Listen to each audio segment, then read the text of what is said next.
حضرت ابو بکر صدیق رضی اللہ تعالیٰ عنہ نے نبی کریم علیہ السلام کی خدمت میں عرض کیا تھا کہ یا رسول اللہ صلی اللہ تعالیٰ علیہ وسلم آپ رکیں، پہلے میں جاتا ہوں، آپ رکیں پہلے میں جاتا ہوں، پھر آپ تشریف لائیے گا۔ تو وہ فرماتے ہیں کہ یہ بات اس بات کی طرف اشارہ ہے کہ جس دل میں ابو بکر صدیق پہلے آئے وہیں حضور تشریف لایا کرتے۔ اگر جناب صدیق نہ آئے تو پھر حضور بھی۔ وہ فرماتے ہیں نبی پاک علیہ السلام نے چونکہ کبھی کسی کا احسان رکھا نہیں، حضور نے فرمایا چل ٹھیک ہو گیا، ابو بکر سودا کر لیتے۔ گویا زبان حال سے سودا ہو گیا۔ غار میں پہلے صدیق گئے اور پھر حضور آئے، اور مزار میں پہلے حضور گئے پھر صدیق آئے۔ فرمایا جا تجھے بدلا دی۔ حضرت ابو بکر صدیق رضی اللہ تعالیٰ عنہ وہ خوبصورت آدمی ہیں جنہوں نے اپنا اعتماد بنایا تو بنایا کہاں؟ امام الانبیاء کی بارگاہ میں۔ اور میں حیران ہوتا ہوں کہ یہ کس طرح کا سونا سا بندہ ہے جس پر نبی پاک نے اعتماد کیا اور سب سے زیادہ کیا، اور وہ چیزیں جو مطلب بندہ کہتا ہے نا کہ یار یہ تو میری پراپرٹی ہے، یہ سارا کچھ، اس طرح کا حضور کا رویہ۔ حضرت صدیق اکبر بھی موجود نہیں، حضرت عمر بھی موجود نہیں۔ ایک بندے نے آ کے عرض کی یا رسول اللہ صلی اللہ علیہ وسلم ایک عجیب واقعہ ہوا ہے، یہ بخاری میں ہے۔ حضور ایک عجیب واقعہ ہوا ہے، ایک بندہ بیل پہ سوار ہوا ہے، بیل بول پڑا ہے۔ بیل نے اس کو بول کے کہا ہے کہ بھئی میں نا ہل چلانے کے لیے ہوں، کھیتی باڑی کے لیے ہوں، میں سواری کے لیے نہیں، سواری کے لیے دوسرے جانور ہوتے ہیں۔ آپ کو پتہ ہے سواری گھوڑے پہ ہوتی ہے، اونٹ پہ ہوتی ہے، تو میں کوئی سواری کے لیے نہیں، میں تو ہل کے لیے ہوں۔ وہ بول پڑا ہے۔ پوچھنا چاہتا تھا حضور یہ بات ماننے والی ہے؟ پوچھنا چاہتا تھا۔ وہاں نہ حضرت ابو بکر ہے نہ حضرت عمر ہے۔ حضور کیا فرماتے ہیں؟ فرمایا میں بھی مانتا ہوں، ابو بکر بھی مانتا ہے، عمر بھی مانتا ہے۔ اللہ چاہے تو بیل بول سکتا ہے، میں بھی مانتا ہوں، ابو بکر بھی مانتا ہے، عمر بھی مانتا ہے۔ اس کا کیا مطلب ہے؟ شارحین حدیث کہتے ہیں اس کا مطلب یہ ہے، حضور بتانا چاہ رہے ہیں جو میں کہہ دوں نا یہ دونوں فوراً ہی مان جاتے ہیں۔ یہ اعتبار ہے عزیز بھائی۔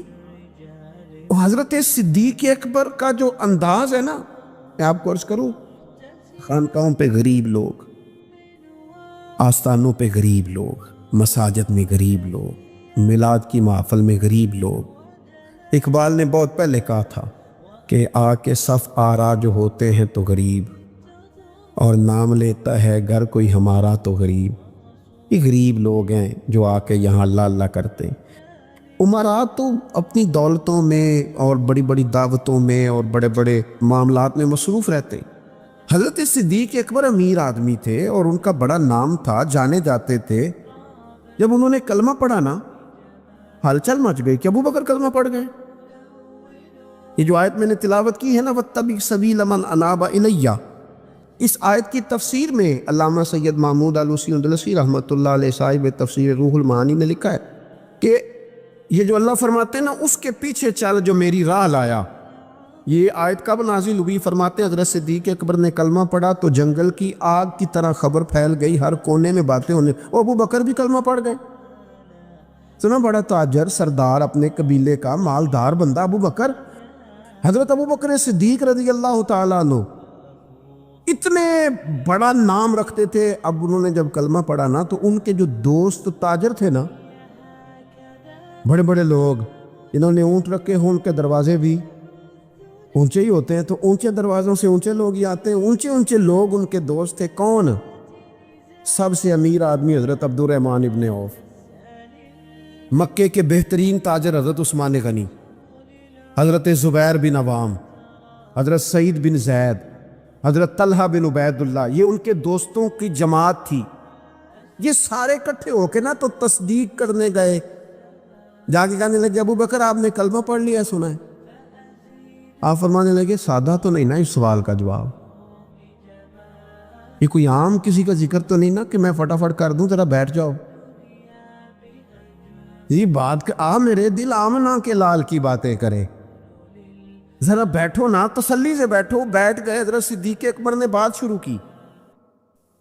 انہوں نے نا کلام شروع کیا تو اس میں والہانہ پن اتنا تھا، پیار اتنا تھا۔ انہوں نے حضور کا تذکرہ یوں کیا، کبھی اخلاق کی بات، کبھی کردار کی بات، کبھی تعلیم کی سچائی کی بات، کبھی زبان کی صداقت کی بات، کبھی لفظوں کی رعنائی کی بات، کبھی نبی پاک نے جو حقوق بتائے ان کا ذکر۔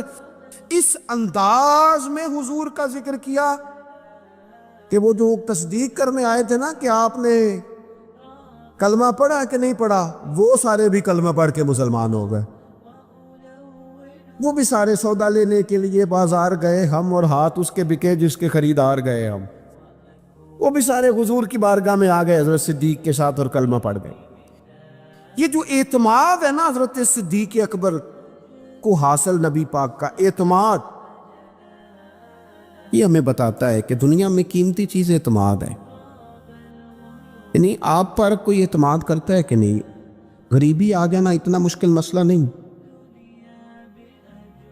حالات اوپر نیچے ہوتے رہتے، لیکن آپ کا اعتماد کس طرح کا ہے؟ سوسائٹی میں آپ کو کس نام سے جانا جاتا ہے؟ آپ کے اپنے کیا رائے رکھتے ہیں آپ کے بارے میں؟ ان کا یہ خیال ہے کہ یہ بندہ قابل اعتماد نہیں، یہ ہر جماعت کا ممبر ہے، ہر گروپ کا ہی بندہ ہے، ادھر بھی ہے ادھر بھی ہے، وہاں بھی ہے یہاں بھی ہے۔ تو آپ اگر با اعتماد نہیں تو پھر کچھ بھی نہیں، اور اگر آپ کا اعتماد ہے تو پھر بڑا مزیدار ہوتا ہے وہ آدمی جو غریبی میں بھی ساتھ ہو، امیری میں بھی ساتھ ہو، شہرت میں بھی ساتھ ہو، گمنامی میں بھی ساتھ ہو۔ وہ بڑا کمال شخص ہوتا ہے۔ وہ ایک درویش کہا کرتے تھے حضرت صدیق اکبر کا کمال یہ ہے کہ انہوں نے یاری تو مکے میں لگائی تھی، یاری لائی سانے مکے چ تے جوان کرائی سانے بدر چ تے نال نبھائی نے قبر چ، پانی پر نہ سہیلیاں تے رنگا رنگ کڑے، اسی تے پھر پریا اس دا ہی جانیے جس دا توڑ چڑھے۔ ایک ایسی عجیب دوستی، ایک قبر تک ساتھ۔ کیا مقدر ہے صدیق و فاروق کے، جن کے گھر رحمتوں کے خزینے میں۔ حضرت ابو بکر صدیق پر اعتماد کیا گیا، پیار کیا گیا، حضور نے ان کو نوازا۔ نبی پاک کا خیال تھا کہ ہر معاملے میں کئی باتیں بتا سکتا ہوں، کہ حضرت عمر جیسے آدمی نے کہا یا رسول اللہ یہ فیصلہ کیوں ہو گیا؟ آپ سچے، قرآن سچا، اسلام سچا، کیوں ہو گیا؟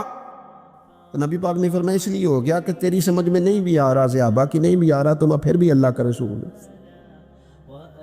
لیکن حضرت صدیق اکبر سے جب جا کے انہوں نے پوچھا کہ یار یہ فیصلہ ہو گیا ہے، کیسے ہو گیا؟ تو آپ نے وہی لفظ کہے جو حضور نے کہے تھے، فرمایا عمر چپ کر جا، وہ اللہ کے رسول ہے۔ یہ جو خاص لگاؤ ہے نا کہ جو سونا کہہ دے گا، وہ جس وقت کہہ دے گا، وہ جس حال میں کہہ دے گا، وہ جس طرح کہہ دے گا۔ اور یار پیارا ہوتا ہے وہ بندہ جس کا آپ کو پتہ ہوتا ہے مینوں نہ نہیں کر سکتا، میں وڈ بھی چھٹیا تے میرا ہے، دھتکار بھی دیا تو میرا ہے، میں نے نا اس پہ سارا وزن بھی ڈال دیا تو میرا ہے، رات کو بھی میرا ہے، دن کو بھی میرا ہے، دھوپ میں بھی میرا ہے، چھاؤں میں بھی میرا ہے، یہ کہیں جا نہیں سکتا۔ اس کو میں کہوں گا تو پیسے بھی لائے گا، جائیداد بھی لائے گا، نام بھی سارا میرے نام کر دے گا۔ وہ اگر یہ ساری صلاحیتیں کسی نے دیکھنی ہو تو حضرت صدیق اکبر میں ملے گی۔ ہر شے اپنا بچائے۔ ایک دن حضور نے فرمایا ابو بکر تیرے مال نے بڑا نفع دیا، تو رو پڑے، کہنے لگے سونے میرا کدو تے تہاڈا ہے۔ نہیں سمجھے آپ بات؟ انہیں ہم نے لفظوں میں بات کی ہے، حدیث سیاستہ میں موجود ہے۔ ابو بکر کے مال نے بڑا نفع دیا تو حضور نے میرا مال کہا تھا، کہنے لگے سونے مال بھی تہاڈا ہے، جان بھی تہاڈی، کیا پیش کروں آقا، کیا چیز ہماری ہے، یہ دل بھی تمہارا ہے، یہ جان بھی تمہاری ہے۔ آپ کا یا رسول اللہ ہمارا تھا کب؟ کچھ بھی نہیں۔ نبی کریم صلی اللہ علیہ وسلم کا جو خاص اعتماد ہے نا، جو خاص حضور سید عالم علیہ السلام کا پیار ہے۔ صحیح بخاری میں ایک حدیث ہے بڑی انوکھی، ایک عورت آئی حضور کی خدمت میں، اس نے نا کوئی حاجت سرکار کی بارگاہ میں عرض کی، تو نبی پاک صلی اللہ علیہ وسلم نے اس سے کہا دوبارہ آنا۔ خواتین نا بعضوں کا زیادہ گہرائی میں اتر کے بات کرتی ہیں، اس نے بھی ذرا گہرائی میں اتر کے سوال کیا، کہنے لگی یا رسول اللہ اگر میں آئی اور وقت جدائی کا ہوا، آپ ملے نہ، ملاقات نہ ہو سکی تو حضور پھر کیا کروں؟ نبی کریم علیہ السلام نے فوراً فرمایا میں نہ تجھ سے ملا نا، اگر تو ابو بکر صدیق تو ملے گا نا، آپ کو ابو بکر صدیق تو ملیں گے نا، ان سے ملاقات کر لینا۔ خاص نبی پاک صلی اللہ تعالی علیہ وسلم نے نا اعتماد کیا حضرت صدیق اکبر پر، اور گہرا، اور حضور کی نا یہ خواہش تھی کہ ابو بکر صدیق سے ساری امت پیار کرے۔ حضور نے فرمایا ابو بکر کے مال نے مجھے بڑا نفع دیا، انہوں نے اپنی جان کے ساتھ میرے ساتھ بڑی وفاداری کی۔ امام سیوطی حدیث لائے ہیں، حضور نے فرمایا ابو بکر سے پیار کرنا اور ابو بکر کا شکریہ ادا کرنا میری ساری امت کے لیے ضروری ہے۔ کیا ہی اچھا ہو کہ 22 جمادی الثانی کو چھٹی ہو حضرت صدیق اکبر کے نام، گلی گلی نیچے سے لے کر اوپر تک حضرت صدیق اکبر کے نام کی کانفرنسیں ہوں، لوگوں کو حضرت صدیق اکبر کی روشن تعلیمات سے، کردار سے، سوانے سے، سیرت سے آگاہی ہو۔ کیا یہ اچھا ہو کہ حضرت صدیق اکبر رضی اللہ تعالیٰ عنہ کا عنوان سیرت ہماری درسی کتابوں میں شامل ہو۔ یہ جو خود غرضی کا دور آیا ہے، بے وفائی کا دور آیا ہے، یہ جو اپنے حصے کا لالچ بٹورنے کا دور آیا ہے، اس دور میں ضرورت زیادہ بڑھ گئی ہے کہ حضرت صدیق اکبر کا ذکر کیا جائے۔ اگر وفاؤں کے عنوان مرتب کر کے کوئی دنیا کو دینا چاہے تو حضرت صدیق اکبر کی زندگی مرتب کر کے دے، تاکہ لوگ اپنی طبیعتوں کے اندر وفا لا سکیں، پیار لا سکیں، محبت لا سکیں۔ یہ بہت ضروری ہے۔ اللہ کرے ہماری حکومتوں کی ادھر بھی توجہ جائے، اور چلیں حکومتوں کی تو توجہ جو جانی ہے سو جانی ہے 22 جمادی الثانی کو۔ ہم سب کو تو ان کا دن منانا چاہیے کہ نہیں منانا چاہیے؟ گھر گھر ان کا ذکر ہونا چاہیے کہ نہیں ہونا چاہیے؟ ان کا تذکرے سے ہماری اولادوں کے دلوں کو ہمیں منور کرنا چاہیے کہ نہیں کرنا چاہیے؟ جگہ جگہ ان کا ذکر ہو، کس لیے ہو؟ کہ حضور نے فرمایا ہے کہ ابو بکر کا شکریہ بھی ادا کرو اور میرے ابو بکر سے محبت بھی کرو۔ کیوں؟ اس لیے کہ سرور کائنات صلی اللہ تعالی علیہ وآلہ وسلم نا حضرت صدیق اکبر سے بڑا پیار کرتے۔ بخاری شریف میں نا ایک عجب روایت ہے، انوکھا اس کا طرز ہے اور سمجھنے لائق ہے۔ حضرت ابو دردہ رضی اللہ تعالیٰ عنہ فرماتے ہیں کہ کسی بات میں نا حضرت عمر فاروق رضی اللہ تعالیٰ عنہ اور سیدنا ابو بکر صدیق رضی اللہ تعالیٰ عنہ کی شکر رنجی ہو گئی، اختلاف رائے ہو گیا۔ لوگ اکٹھے رہتے ہیں تو ہو بھی جاتا ہے۔ آپ فرماتے اختلاف رائے ہو گیا تو حضرت ابو بکر صدیق فرماتے ہیں کہ میں نے پہلے سخت بات کی تھی، پھر مجھے احساس ہوا تو میں نے عمر سے معافی مانگی، لیکن سیدنا عمر کے مزاج میں جلال تھا، طبیعت میں، انہوں نے معاف کرنے سے انکار کر دیا۔ حضرت صدیق اکبر وہاں سے نکلے اور سیدھے نبی کریم کی بارگاہ میں حاضر ہوئے۔ تھوڑی دیر گزری تو حضرت عمر کہتے ہیں مجھے بھی احساس ہوا کہ ارے یار، جب حضرت ابو بکر نے درگزر کا کہا تھا تو مجھے کہہ دینا چاہیے تھا، میں نے بات کو طول دیا۔ فرماتے ہیں میں ان کے گھر گیا تو پتہ چلا وہ تو حضور کی بارگاہ میں گئے ہوئے۔ فرماتے ہیں میں وہاں سے نکلا، نبی کریم کی بارگاہ میں حاضر ہوا۔ حضرت صدیق اکبر نے بات سنا دی تھی، یا رسول اللہ صلی اللہ علیہ وسلم مجھ سے ایک سخت بات ہو گئی۔ عمر ناراض ہو گئے، پھر میں نے معافی چاہی لیکن عمر نے معاف نہیں کیا۔ حضرت ابو دردہ فرماتے ہیں جناب عمر جب حضور کی بارگاہ میں آئے تو میں نے نبی پاک کے چہرے پہ جلال دیکھا، حضرت صدیق اکبر نے بھی دیکھا، حضرت عمر نے بھی دیکھا۔ غضب سے ان کے خدا بچائے، جلال نظر آ رہا تھا کہ حضور شدید جلال میں ناراض ہے۔ کہتے ہیں حضرت صدیق اکبر اٹھے، حضور کے قریب جا کے تو گھٹنوں پہ ہاتھ رکھ دیے، عرض کی یا رسول اللہ غلطی میری تھی، عمر سے میں نے معافی چاہی لیکن ان کی مرضی تھی، انہوں نے معاف نہیں کیا، حضور وہ میں بھول گیا تھا، میری غلطی تھی۔ تو نبی کریم نے کس طرح کلام فرمایا، فرمایا عمر تمہاری قوم نے نا مجھے جھٹلایا تھا، ابو بکر نے میری تصدیق کی تھی۔ فرمایا لوگ تلواریں لے کے مجھے شہید کرنے نکلے تھے، ابو بکر نے سینہ کھول کے میرا دفاع کیا تھا۔ حضرت ابو بکر صدیق نے گھٹنے پکڑے، یا رسول اللہ میری غلطی ہے، حضور مہربانی فرمائے، میں کون ہوں مال خرچ کر سکوں، میری کیا حیثیت ہے؟ یا رسول اللہ صلی اللہ علیہ وسلم نہیں، وہ ایسی بات کوئی نہیں۔ تو محبوب فرمانے لگے کیا جملے ہیں، کیا درد ہے۔ حضور نے فرمایا عمر کیا تم میری وجہ سے ابو بکر کو چھوڑ نہیں سکتے تھے؟ مانا کیا ہے کہ اگر بات ہو بھی گئی تھی تو تم میرا جان کے، میرا محبوب جان کے، پیارا جان کے چھوڑ نہیں سکتے تھے؟ حضرت ابو دردہ کہتے ہیں وہ دن اور تا دم وصال پھر کسی بندے نے حضرت صدیق اکبر کو تکلیف نہیں دی۔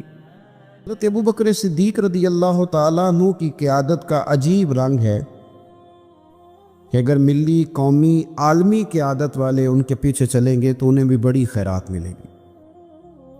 وہ دلیر لیڈر، وہ دلیر رہنما کہ جنہوں نے منکرین زکوٰۃ کے معاملے میں اور عقیدہ ختم نبوت کے تحفظ کے لیے یہاں تک اعلان کر دیا کہ بھئی یہ کام میں ضرور کروں گا، چاہے میں مدینہ شریف میں اکیلا رہ جاؤں مدینہ منورہ میں، اور جنگل کے درندے آ کے میری بوٹیاں نوچ کے لے جائیں، تو پھر بھی قیادت چونکہ میرے ذمے ہے تو میں سب کچھ قربان کر کے بھی دین متین کا تحفظ کروں گا۔ یہ ہے ان کی وہ قیادت جس کے پیچھے پھر لوگ چلے۔